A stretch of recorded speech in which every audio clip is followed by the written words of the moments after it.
now, Ophelia, what is the matter? Alas, my lord, I have been so affrighted. With what, in the name of heaven? My lord, as I was sewing in my chambers, Lord Hamlet, with his doublet all embraced, no hat upon his head, his stockings, fouled, ungartered, down jived to his ankles, as pale as his shirt, his knees knocking each other, and with a look so piteous and purpose, as if he had been loosed out of hell to speak of horrors, comes before me. Mad for thy love? My lord, I do not know, but truly I do fear it. What would he do had he the motive and the cue for passion that I have? He would drown the stage in tears and cleave the general ear with horrid speech, make mad the guilty, appall the free, confound the ignorant, and amaze indeed the very faculties of eyes and ears. Greetings, ladies and gentlemen. We are happy to welcome you to the trial of Hamlet versus Insanity. This shouldn't be much of a trial. It is clear to see Hamlet is sane. Objection, Here, let me just sing it for you. He heartlessly dragged Polonius on the tile. Ophelia's feelings started to spiral. Hamlet's insanity was going viral. Polonius' death put Laertes in denial. His mother drank from a poisonous vial. That is all I need to win this trial. While Claudius may have been insane to begin with, my point shall still stand. Claudius could have given Hamlet the disease, which is why he's going on a killing spree in the kingdom. Wouldn't this just be the battle of insanity? Haven't you forgotten the killing of Polonius was just but an accident? Accident or not, Hamlet felt little to no remorse after killing Polonius.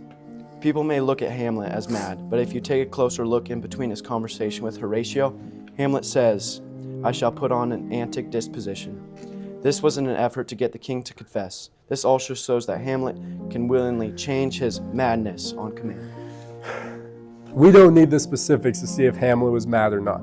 If we take a look at the weapon used to kill Laertes, Polonius, and Claudius, dipped in this poison, we can see that this oh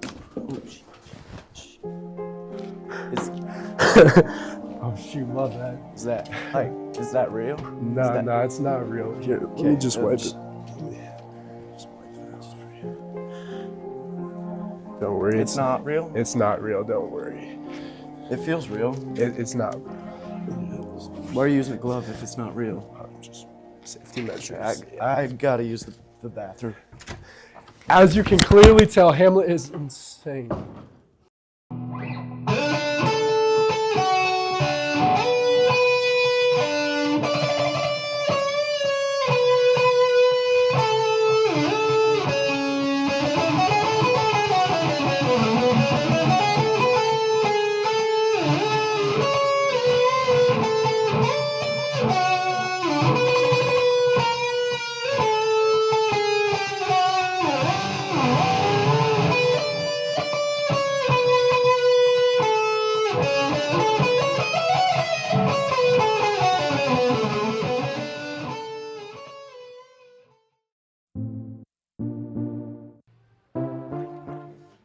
Hey Sheets, I just came in late.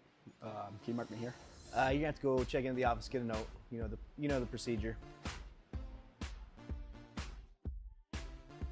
You are a student athlete, Mr. Krantz. How about focus a little more on the student part? Hi, Jocelyn, what's up? I was just wondering if you could grade all this because I have an F in this class and I have a game tomorrow. Could you grade all of it? And you need this in? By tomorrow, please. By tomorrow? Yeah, all of this work, please. And it's 7th period? Yep. Are you serious? You've had plenty of weeks to turn all of these in, and you're just now doing them because you're worried about a sport? I have my priorities straight. You need to do your part too. No, I will not grade these right now. Maybe this weekend if I have time. Marshall, you gotta get off your phone. I don't want to have to warn you again. Bro, I'm not even on my phone.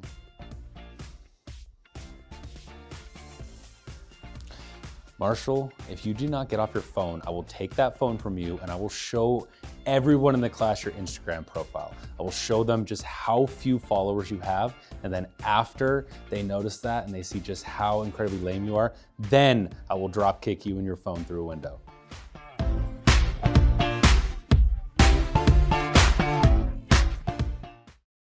Last week was Teacher Appreciation Week, and we at TTV want to show our teacher appreciation by letting them tell their high school experiences. When I was in high school, there was this guy named Don Best, and every day on April Fool's Day, he would prank this one teacher. And he's like, "Oh, it's April Fool's, I got to prank Miss McDaniels." And he wanted to pretend like I hit him.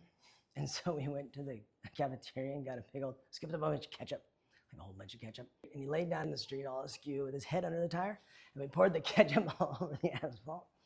And then and I ran in the room and I was like, "Miss McDaniels, come quick, come quick. I hit Dawn with my car."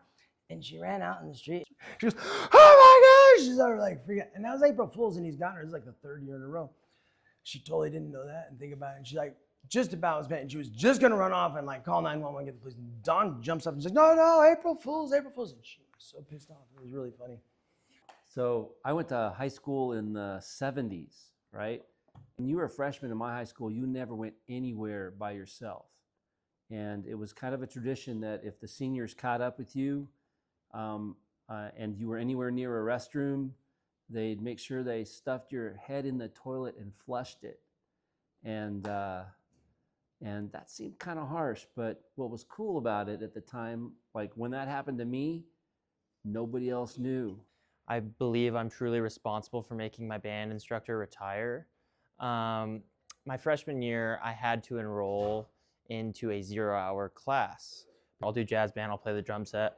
I was second chair the entire time. There was this senior named Brady, shout out Brady, who was first chair, who's also a senior. So graduation comes around at the Toyota Center, and I'm like, I don't have to show up.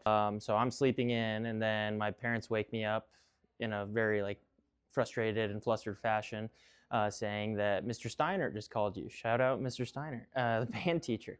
And he was freaking out because he didn't have a drummer, because the seniors, rather than playing, are graduating. So they were walking. So I show up to the Toyota Center in a pair of shorts and a t-shirt, rushed out of bed, and I see Mr. Steiner attempting to play the drum set for the jazz band while I'm supposed to be there. It's kind of sad because I realized like I never got a chance to redeem myself. He retired the following year, and my parents always joke with me that I was the one who forced him to retire. So sorry, Mr. Steiner, wherever you are, if you see this, I appreciate you. All right, there we go.